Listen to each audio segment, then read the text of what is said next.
졸리시죠? 네. 안 졸리면 사람이 아닐 것 같습니다. 졸립니다. 빅터 프랭클이라는 사람은 이런 말을 했습니다. 자극과 반응 사이에는 공간이 있다. 좀 생각을 해봐야 될 것 같습니다. 자극과 반응 사이에는 공간이 있다. 그 공간에 우리의 반응을 선택하는 자유와 힘이 있다. 그 반응에 의해 성장과 행복이 달려 있다라고 말하고 있습니다. 이 빅터 프랭클이라는 사람은 유대인인데 세계 제2차 대전에서 아우슈비츠 강제 수용소의 생존자였다고 말하고 있습니다. 그는 인간이 겪을 수 있는 가장 밑바닥의 삶을 그곳에서 살았고 사람이 상상할 수 있는 그 이상의 끔찍한 일들을 모두 당했던 사람이라고 말하고 있습니다. 그런데 그 사람은 이러한 끔찍한 일을 겪으면서도 이 경험을 바탕으로 유명한 정신치료사가 되었다라고 말하고 있습니다. 그는 그 강제 수용소에서 살아갈 때 나치들이 그를 벌겨벗겼고 또한 가족과 친구들을 죽이고 혹한 매질을 하고 인간이 할 수 있는 모든 악한 잔악한 일들을 그에게 행했습니다. 그때 빅터 프랭클은 이러한 상황에서 인간이 가진 최후의 자유에 대해서 깨닫게 되었다라고 말하고 있습니다. 아무리 나치들이 그의 모든 것을 빼앗고 그의 육신을 통제하여도 그 환경으로부터 영향을 받을지 아닐지는 그의 선택에 달려있고 이 선택은 오직 나의 것이다.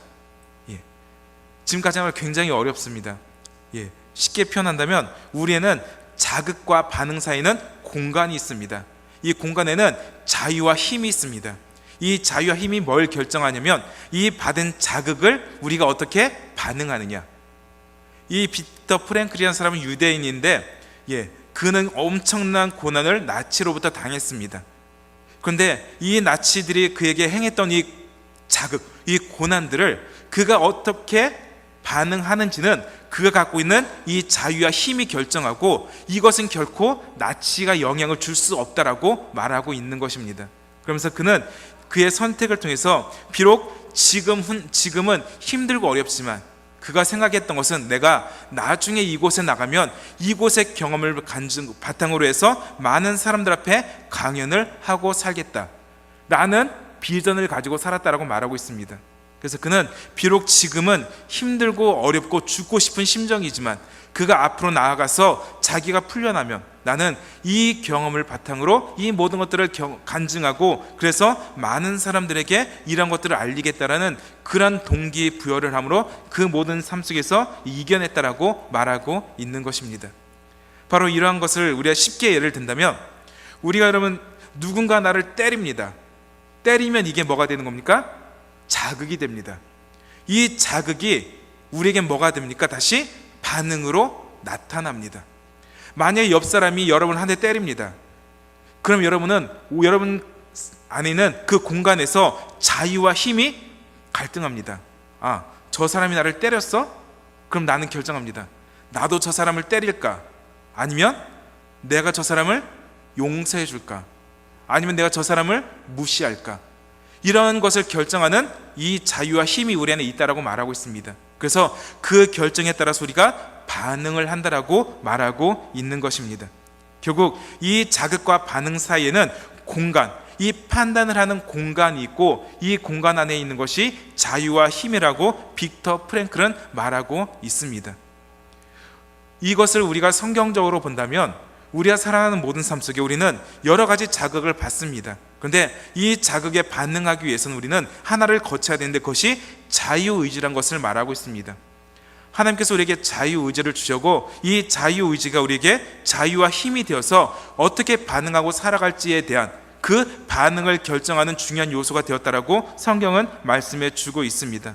따라서 우리가 이 자극이 때로는 육신적인 자극이 될 수 있고 때로는 영적이고 정신적인 자극이 될 수 있습니다. 그러나 이러한 자극이 오더라도 우리 안에 있는 이 공간, 자유와 힘이 있는 이 자유의지가 있는 이 공간에서 우리가 어떻게 그것을 생각하고 판단하고 결정하느냐에 따라서 그 반응은 달라진다라고 말할 수 있게 되는 것입니다.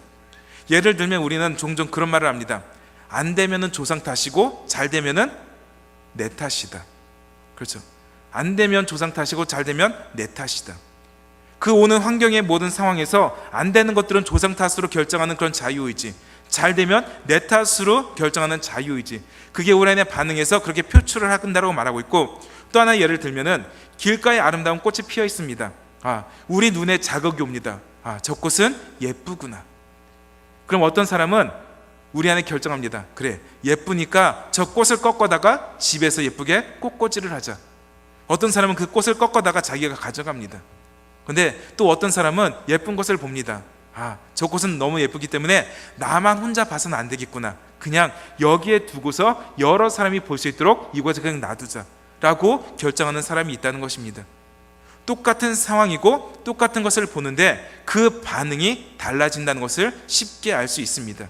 그 이유가 무엇입니까? 우리 안에 있는 이 공간에 있는 우리의 자유의지라고 부르는, 또 우리가 말하는 이 자유와 힘이라고 부르는 그것을 통해서 우리가 어떻게 결정하느냐에 따라서 달라질 수 있다라고 말할 수 있을 것 같습니다. 바로 이러한 중요한 요소를 보여주는 것이 오늘 이 창세기 3장의 말씀이라고 할 수 있습니다. 여러분, 성경을 보시면 성경에서 제일 불쌍한 장은 아마도 이 창세기 3장일 것입니다. 어떤 혹자는 그렇게 말했습니다. 창세기의 처음 3장을 끝내면 성경의 반을 끝낸 것이다. 창세기 1장에서는 하나님께서 모든 우주와 인생의 이야기를 말하고 있습니다. 모든 것의 시작을 말하고 있습니다. 인간의 시작까지 말하고 있습니다. 그러나 창세기 2장 3장에 가면은 도리어 이제는 이 인간이 죄를 짓게 되었고 하나님의 심판과 구원의 이야기가 등장하고 있다라고 말하고 있습니다.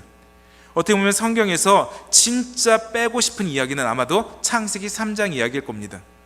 이 3장만 없으면 우리는 지금 이렇게 고난받지 않아도 됩니다. 이 3장이 없으면 우리는 이렇게 고통받지 않아도 됩니다.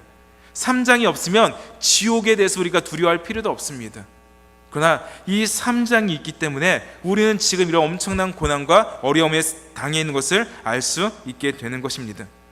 1장에서 인간을 포함한 전 우주의 기원, 전 우주에 대한 하나님의 대리 통치자로서 인간을 세워주셨습니다. 그런데 2장과 3장에 대해서는 인간이 죄를 짓고 범죄함으로 하나님의 심판과 구원을 받을 수밖에 없는 그 이야기를 우리에게 나타내고 있게 되는 것입니다. 하나님 우리에게 이 창세기 3장을 통해서 하나님 우리에게 행위 언약을 보여주고 계십니다. 그러나 인간은 이 언약에 대해서 실패하고 결국은 이 실패한 언약을 통해서 지금 우리가 살아가는 모든 세상 속에 죄로 인한 죽음, 고통, 아픔, 상처들이 우리와 함께하고 있다는 것을 알 수 있게 되는 것입니다. 그리고 하나님께서는 이 창세기 3장이 우리를 저주하기 위해서 주신 것은 결코 아니었습니다. 우리에게 복 주시기 위해서 했던 이 창세기 3장이 우리가 우리 안에 있는 이 공간에 잘못된 것이 들어옴으로 말미암아 우리가 이 하나님의 언약을 깨트릴 수 있는 요소가 된 것을 찾아볼 수 있게 되는 것이죠. 우리가 그 이야기를 오늘 성경을 통해서 한번 살펴보도록 하겠습니다. 우리 먼저 창세기 2장 9절 말씀 우리 한번 같이 읽도록 하겠습니다. 창세기 2장 9절입니다. 시작. 여호와 하나님이 그 땅에서 보시기에 아름답고 먹기에 좋은 나무가 나게 하시니 동산 가운데는 생명나무와 선악을 알게 하는 나무도 있더라. 하나님이 그 땅에 보기에 아름답고 먹기에 좋은 나무가 나게 하셨습니다. 모든 나무들도 볼 때는 이 아름답고 먹기 좋은 나무였습니다. 특히 동산 가운데는 생명나무와 선악을 알게 하는 나무도 있었습니다. 이것만 좋은 나무가 아니었습니다. 9절에 보면은 그 땅에서 보기에 아름답고 먹기에 좋은 나무, 충분히 우리가 먹을 만큼 좋고 아름다운 나무가 많이 있었습니다. 그런 삶을 살았는데 갑자기 3장 6절로 가보십시오. 3장 6절 함께 읽겠습니다. 시작. 여자가 그 나무를 본즉 먹음직도 하고 보암직도 하고 지혜롭게 할 만큼 탐스럽기도 한 나무인지라. 여자가 그 열매를 따먹고 자기와 함께 있는 남편에게도 주매 그도 먹은지라. 하나님이 주신 모든 것은요 아름답고 좋았습니다. 그런데 갑자기 창세기 3장 6절에 가니까 이 생명나무, 선악을 알게 하는 나무, 이 중요한 두 나무 가운데서 이 선악을 알게 하는 나무를 바라볼 때 갑자기 먹음직도 하고 보암직도 하고 탐스러운 나무라고 말을 하고 있게 되는 것입니다. 처음에는 그런 자극이 없었습니다. 처음에는 하나님께서 이 동산 중앙에 생명나무와 선악을 알게 하는 나무를 두셨을 때는 그냥 그 모든 것들이 아름다운 나무였습니다. 하나님의 선물이었고 아름다운 나무였습니다. 근데 이 갑자기 3장 6절에 가면은 이 선악을 알게 한 나무를 바라보면서 이것에 대해서 이것만큼은 진짜 먹음직도 하고 보암직도 하고 자랑할 만큼 탐스러운 나무이구나 라고 스스로 생각하게 되었다라고 말하고 있습니다. 결국 이 여인은 그 열매를 따먹게 되었고 자기와 함께 있는 남편에게도 주어서 이 열매를 같이 먹었다라고 말하고 있습니다. 처음에 2장에서는 모든 것이 그냥 하나님께서 아름답게 지으셨습니다. 그런데 창세기 3장에 가니까 갑자기 그 나무가 아름다워 보였습니다. 왜 그럴까요? 하나님이 지신 모든 것이 좋고 아름다운데 갑자기 왜 그 좋고 아름다운 모든 것을 내버려 두고 이 선악을 알게 하는 나무를 바라보면서 저것이 먹음직도 하고 보암직도 하고 탐스러워 보이는구나. 이전까지 나타내지 않았던 반응이 갑자기 그 여인에게서 나타나고 있습니다. 왜 그렇습니까? 여러분, 맹모 삼천지교란 말 여러분 잘 알고 계실 겁니다. 이 맹자의 어머니가 맹자의 공부를 위해서 이사를 다닙니다. 그런데 이사를 다닐 때마다 장의사, 또한 시장, 또한 서당 주변에 갈 때마다 이 맹자의 모습이 달라지고 있다는 것입니다. 즉 그에게는 똑같이 엄마는 그가 공부를 잘하기 위해서 그에게 계속 자극을 주었습니다. 그런데 환경에 따라서 그 맹자의 모습은 달라지고 있습니다. 매일매일 아이고 곡하기도 하고 얼마요 하기도 하고, 또한 서당 옆에 가니까 열심히 공부하기도 하고 있습니다. 엄마는 똑같이 공부를 열심히 하기를 원했는데 그 오는 환경에 따라서 그 자극과 반응이 달라졌다라고 말하고 있는 것입니다. 결국 이 하와는 하나님 앞에 있을 때는, 하나님 안에 있을 때는 그 모든 것이 아름다워 보였습니다. 그런데 이 뱀 앞에 나아가니까, 사탄 앞에 나아가니까 하나님이 지으신 모든 것이 아름다운 것이 아니라 딱 그것만 아름답게 보이는 겁니다.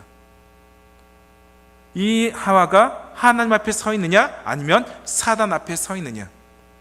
하나님께서 지으신 모든 것이 아름답고 먹기에 좋은 나무였는데 이 사단 앞에 서니까 그 모든 것은 다 제쳐두고 그 나무만 아름답게 보입니다. 그 나무만 좋아 보입니다. 그것만이 전부인 것 같습니다. 하나님이 주신 모든 것을 다 내려놓고 그것만 붙잡는 그러한 반응을 보이는 것이 이 하와의 모습이라고 말할 수 있습니다. 결국 이 하와에게 영향을 준 요소는 뱀, 사탄이라고 우리는 알고 있습니다. 이 뱀은 어떠냐면 3장 1절에 이렇게 말합니다. 그런데 뱀은 여호와 하나님이 지으신 들짐승 중에 가장 간교하니라. 이 뱀의 특징은 무엇입니까? 간교하다라고 말하고 있습니다. 성경은 뱀이 지혜롭다고 말하지만 그 지혜는 하나님을 떠난 지혜입니다. 세상적인 지혜이고 그것은 결국 하나님을 대적하는 간교함이라고 말하고 있게 되는 것입니다. 결국 이 뱀의 영향에 의해서 이 하와는 하나님 앞에 서서 하나님의 영향을 받아야 될 그의 모습이 이제는 마귀의 영향, 사탄의 영향을 받는 그러한 모습의 사람으로 변했다는 것을 볼 수 있게 되는 겁니다. 하나님 앞에 서 있을 땐 모든 것이 좋습니다. 모든 것이 아름답습니다. 그것이 에덴입니다. 그러나 이 하와가 사탄 앞에 서 있는 그 순간은 그 모든 것을 내려놓고 이 간사함에 빠져서 하나만 좋아 보이는, 하나만 좋은 선택을 보여주고 있게 되는 것입니다. 여러분, 우리 주변을 보십시오. 우리가 하나님의 시각으로 보면은 우리는 똑같은 하나님의 형제 자매고 하나님의 자녀들이고 하나님 안에서 형제 자매입니다. 그런데 우리는 저 사람은 나랑 친하고 이 사람은 나랑 안 친하고 이렇게 서로 패를 가르고 나눌 때가 많이 있습니다. 왜 그렇습니까? 하나님께서 주신 모든 것은 다 좋고 아름답습니다.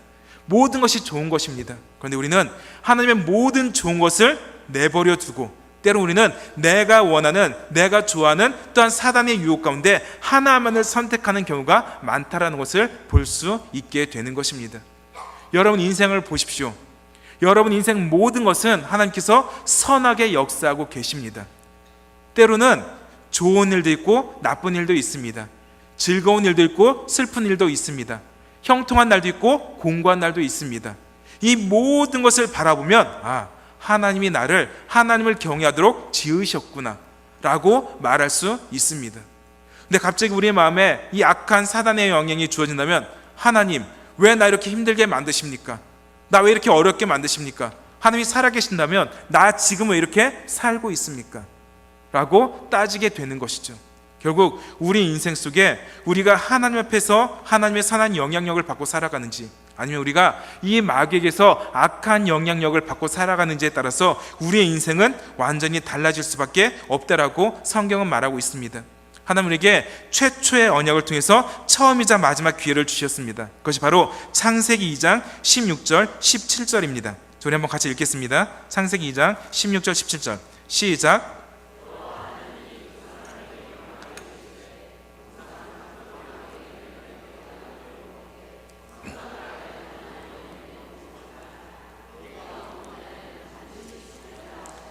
아멘. 하나님께서 뭐라고 하셨냐면요, 너희는 그 열매를 먹으면 반드시 죽는다. 하나님 앞에 서 있을 때는 이게 너무나 두려운 겁니다. 하나님께서는 이 열매를 먹으면 죽는다라고 말씀하셨구나. 그런데 이 여인은 사탄을 만나고 나서 변합니다. 3장 3절에 가면 이렇게 말합니다. 2절 3절 보면 여자가 뱀에게 말하되 동산 나무의 열매를 우리가 먹을 수 있으나 동산 중앙에 있는 나무의 열매는 하나님의 말씀에 너희는 먹지도 말고 만지지도 말라 너희가 죽을까 하노라 하셨느니라. 하와는 뭐라고 하냐면 하나님이 우리에게 이렇게 말씀하셨는데 이거를 너희가 만지지도 말라, 대신 너희가 뭐 할 것이다, 그러면 죽을까 하노라. 다시 말하면 뭡니까? 죽을 수도 있고 안 죽을 수도 있다는 겁니다. 그러나 하와는 자신이 이렇게 뭐라고 말합니까? 이것이 하나님의 말씀이다라고 말하고 있습니다. 하나님의 말씀은 너희는 정령 분명히 죽는다. 하와는 자기 마음대로 하나님의 말씀을 뭐라고 합니까? 죽을까 하노라. 하나님의 말씀을 붙들고 사는 것이 아니라 그 하나님의 말씀을 자기의 마음에서 한번 어떻게 합니까? 거릅니다. 내가 받아들일 수 있는 것은 내가 받아들이고, 내가 원하는 건 원하지만 내가 원하지 않는 것은 버려버립니다. 왜? 그게 바로 마귀의 영향력이라고 말하고 있게 되는 것이죠. 결국 이 하와는 반드시 죽으리라는 그 말을 죽을까 하노라로 바꿔서 나아가고 있게 되는 것입니다. 결국 이 뱀은 여자의 마음속에 있는 이 판단의 공간에 나쁜 영향을 주었습니다.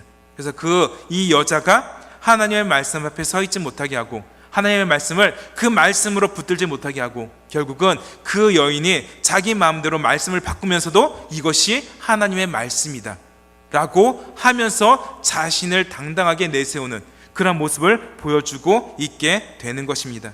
결국 이렇게 된 여인은 5절에 이렇게 말하고 있습니다. 너희가 그것을 먹는 날에는 너희 눈이 밝아져 하나님과 같이 되어 선악을 알 줄 하나님이 아심이니라. 사단이 우리에게 또 하나 달콤함을 줍니다. 너희가 그것을 먹으면 너희가 누구와 같이 될 것이다? 하나님과 같이 될 것이다. 너희가 뭐 할 것이다? 눈이 밝아져서 선악을 알게 될 것이다. 이것은 우리 인간의 모습을 볼 때는요, 엄청난 발견이고 엄청난 업적입니다. 그렇죠? 인간의 모습으로만 따진다면 이것만큼 큰 업적이 어디 있습니까? 하찮은 인간이 하나님과 같이 된다는데 얼마나 놀라운 업적입니까? 그런데 이것은 업적이 아니라 하나님의 앞에 우리는 심판의 대상이고 큰 재앙이며 죄악인 것을 알 수 있어야 되는 것입니다. 여기서 말하는 것은 하나님과 같이 된다는 것은 인간이 하나님의 권능을 빼앗고 하나님의 권능과 그분의 지위를 같이 하려는 모습을 말하고 있는 것입니다. 우리 위에 하나님이 계셔서 우리는 늘 하나님을 바라보는 것이 아니라 이제 우리가 하나님과 동급이 되어서 그분의 권능과 그분의 영광과 그분의 지위의 자리에 인간이 올라가려는 그 마음, 바로 그것이 우리의 모습이라고 말해주고 있습니다. 그러니까 하와가 뭐라고 말합니까? 하나님은 반드시 죽는다고 말했는데 자신이 하나님이 되어서 아니야, 죽는 것이 아니라 죽을까 하노라. 누구처럼 말합니까? 하나님처럼 말합니다. 하나님의 권능과 그분의 지위를 빼앗는 것이 이 하와의 죄악이라고 말할 수 있는 것이죠. 결국 창세기 2장 25절에 가면 이렇게 말합니다. 아담과 그의 아내 두 사람이 벌거벗었으나 부끄러워하지 아니하더냐. 하나님 앞에 있을 때 그들은 벌거벗었어도 부끄럽지 않았다라고 말하고 있습니다. 그런데 창세기 3장 10절에 보십시오. 이르되 내가 동산에서 하나님의 소리를 듣고 내가 벗었으므로 두려워하여 숨었나이다. 뱀 앞에 있던 그 여인들, 그 여인과 그 남자, 이 뱀의 유혹을 받았던 그 남자와 그 여자는 이제 어떡합니까? 내가 벗었으므로 두려워하여 숨었느니라. 하나님 앞에 있을 때는요, 모든 것이 아무것도 아니었습니다. 그런데 결국 이 마귀 앞에, 뱀 앞에 인간이 서게 되자 이제 이 모든 것들을 스스로 판단하게 되었다라고 말하고 있습니다. 왜냐하면 이 아담이 창세기 2장에서는 하나님의 말씀에 있었습니다. 모든 것은 하나님이 판단합니다. 하나님은 완전히 선하시기 때문에 악을 말할 이유가 없으십니다. 그런데 창세기 3장이 이르렀을 때 인간이 죄를 짓고 타락함으로 말미암아 이제 이 악에 대해서 스스로 말하고 있는 것을 볼 수 있습니다. 하나님이 너희 왜 부끄러운 짓을 했느냐가 아니었습니다. 스스로 부끄럽게 생각해서 내가 숨었다라고 말하고 있게 되는 것이죠. 결국 모든 인간은 이제 스스로 자신을 판단하고 자기가 이 모든 결과에 대해서 스스로 모든 것에 결정짓는 모습을 가르쳐 주고 있게 되는 것입니다. 로마서 2장 1절에 보면 이렇게 말합니다. 자, 우리 한번 같이 읽겠습니다. 시작. 그러므로 남을 판단하는 사람아, 누구를 막론하고 내가 핑계하지 못할 것은 남을 판단하는 것으로 내가 너를 정죄함이니 판단하는 내가 같은 일을 행함이니라. 우리 고린도전서 4장 4절 3절 4절도 함께 읽겠습니다. 시작.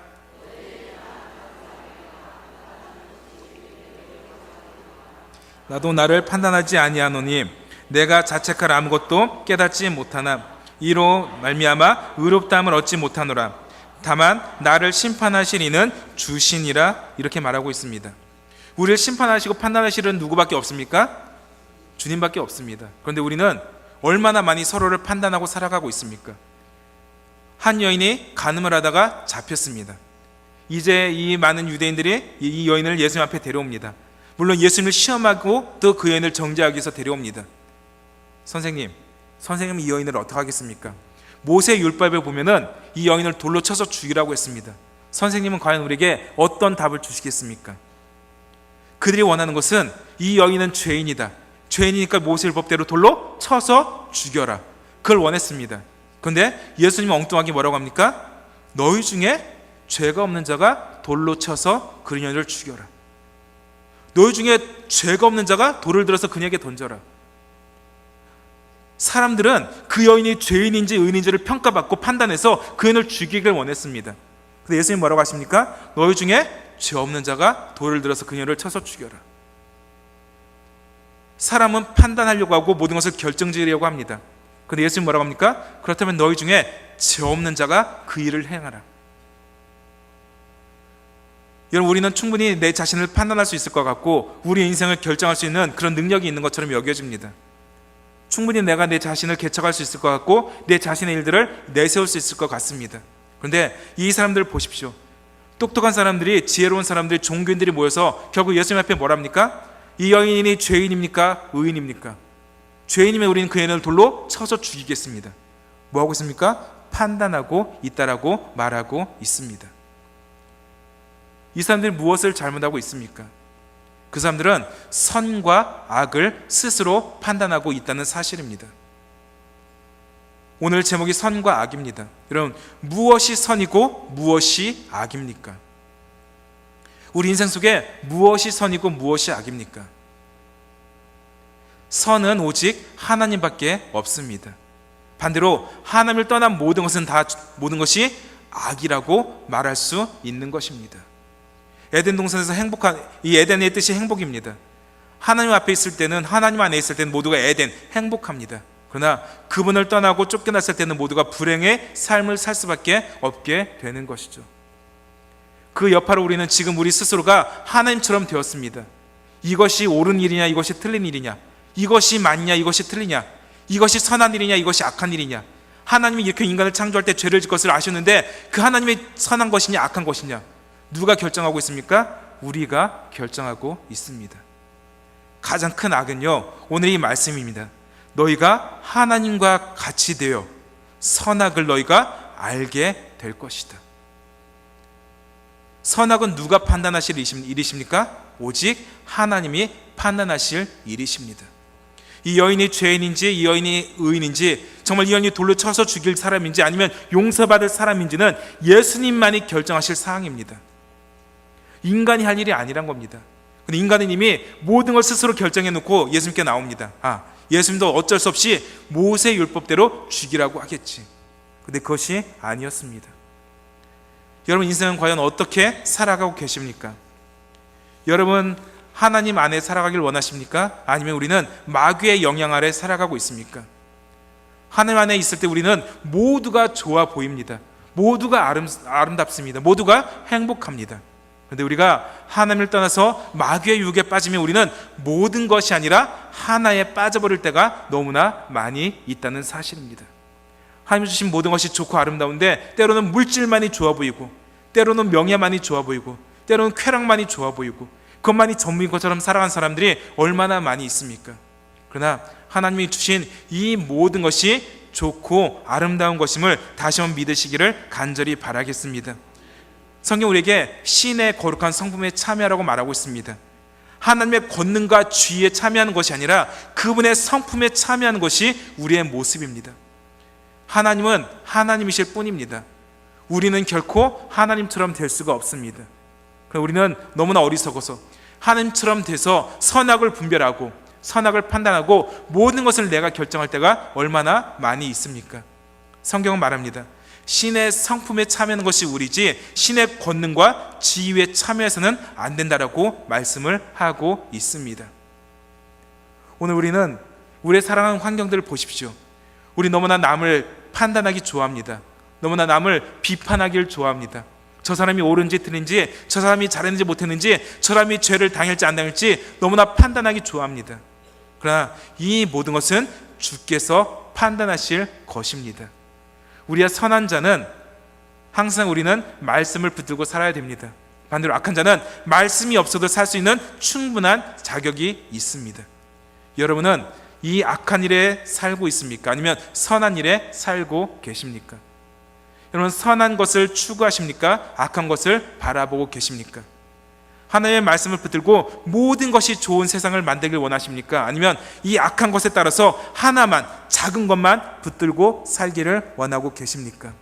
오늘 이 말씀처럼 이 아담과 하와처럼 작고 작은 것에 만족하는 것이 아니라 이제 우리 모두가 우리 주님 주신 참된 은혜를 통해서 하나님이 주신 이 모든 것들이 좋고 아름다움을 고백하시고 저와 여러분 한 사람 한 사람 모두가 생명의 말씀, 은혜의 말씀, 우리 가운데 능력의 말씀인 하나님의 말씀 안에 늘 거하고 그 말씀으로 승리하며 살아갈 수 있는 저와 여러분들의 삶이 되시기를 다시 한번 간절히 바라겠습니다. 그래서 우리가 보암직도 하고 먹음직도 하고 탐스러운 열매를, 그 열매를 취하는 어리석은 사람이 아니라 늘 그 모든 것을 좋아함으로 하나님께서 주신 우리에게 맡기신 모든 삶, 우리에게 주신 모든 환경들, 우리에게 주신 이 모든 것들을 늘 사랑하며 이 모든 것을 위해서 살아갈 수 있는 참된 믿음의 종들 되시기를 간절히 바라겠습니다. 우리 기도하겠습니다.